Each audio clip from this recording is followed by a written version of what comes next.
ГСП онлайн. Городские новости сейчас. Сегодня уже можно говорить о том, что одной из ярких особенностей этого чемпионата является игра команды Ухта после Нового года. Несколько впечатляющих игр, в том числе и сегодняшняя, в принципе, оставили яркий след в истории этого чемпионата. И пускай команда сегодня не попала в плей-офф, я думаю, что то, во что сегодня они играют, это хороший мини-футбол. Плюс здесь сложилось очень много факторов.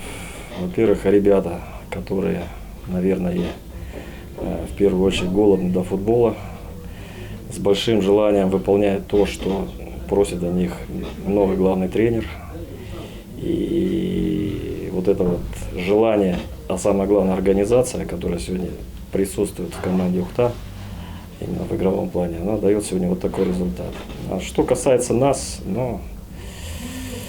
понятно, что поражение для нас оно такое очень чувствительное, но я бы все-таки, наверное, и уже сказал это в раздевалке, ребят, попросил в первую очередь выбросить результаты из головы, что ни в коем случае это поражение не перечеркивает всю ту работу, которую мы проделали на протяжении всего сезона. И сегодня мы, занимая 4 место в Суперлиге, не потеряли на него никаких шансов. Да, перед этим матчем нам, чтобы занять 4 место, нужно было выиграть одну игру из 2 оставшихся. Мы старались сделать это сегодня, решить вопрос с 4 места. Значит, теперь это переносится на игру с Тюменью.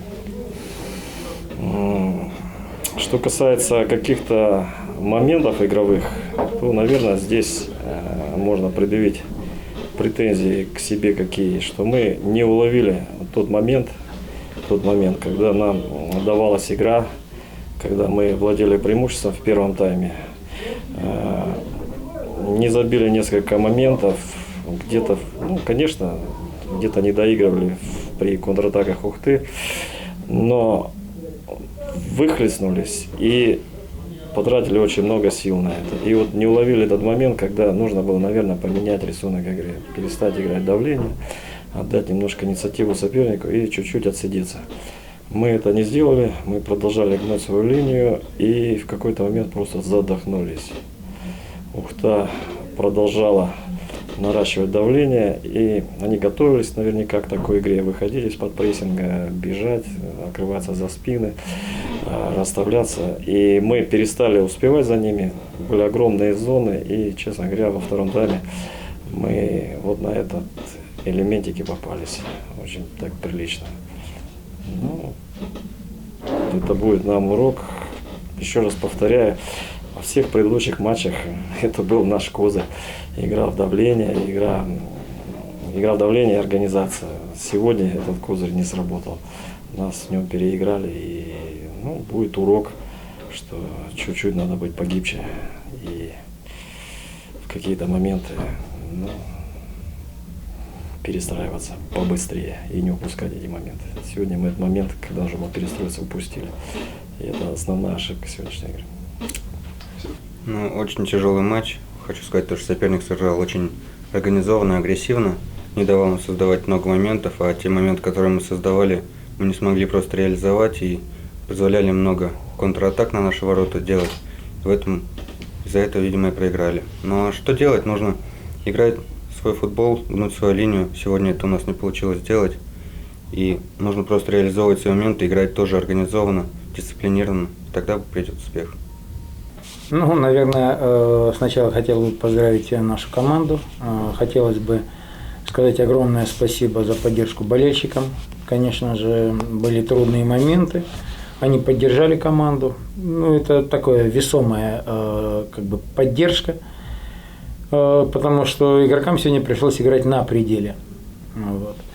Но я хочу сказать, что Вадим Викторович очень скрупулезно и детально в принципе рассказал о ходе матча.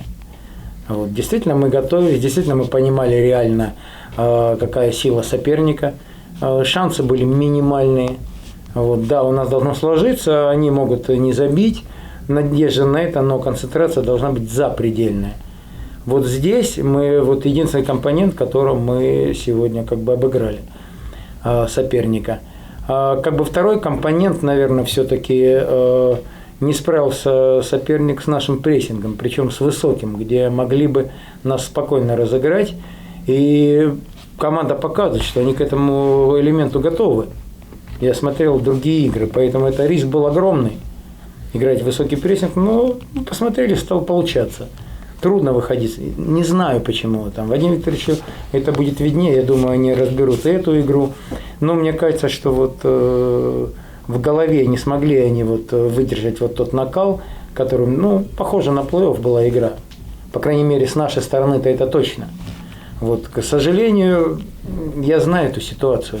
Я работал с командами, которые вот так же, как и сегодня КПРФ, а я глубоко убежден, что они за медали будут не то что бороться, а реальные претенденты. И по команде, и по тренерскому штабу, по игре, по всем компонентам. Да? Но сегодня проиграли в настрое. То есть очень важная игра, очень важная игра. Вот здесь надо было немножко, конечно, ну, мне так кажется, со стороны, вот компонент, который, я уверен, что Вадим Викторович согласится, проиграли. А остальное, да, были элементы и моменты, которые, ну, повлияли на игру. Забей КПРФ, победи в счете, гораздо сложнее. Может быть, конечно, и стали бы тактически по-другому сыграть, можно было бы КПРФ. А когда мы повели 3-2, а там четвертый гол, который был так переломный, конечно, так надломил, нам уверенность вселил, а команду соперника подломил. Надо было снова играть давление, снова там выдавливать, снова играть агрессивно. И здесь вот Вадим Викторович правильно говорит, подзадохнулись. Мы стали убегать, стали получаться моменты, стали не добегать.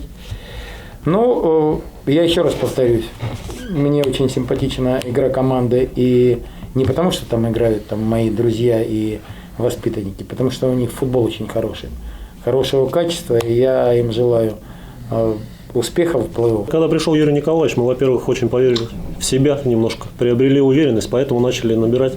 Тут очень много психологии. Юрий Николаевич принес нам это, поэтому мы начали выигрывать. Выиграли одну игру, поняли, что почему мы не можем еще выиграть. Вы посмотрите, раньше на трибунах, с трибун народ уходил. Сегодня, по-моему, стадион был битком. ГСП онлайн. Городские новости сейчас.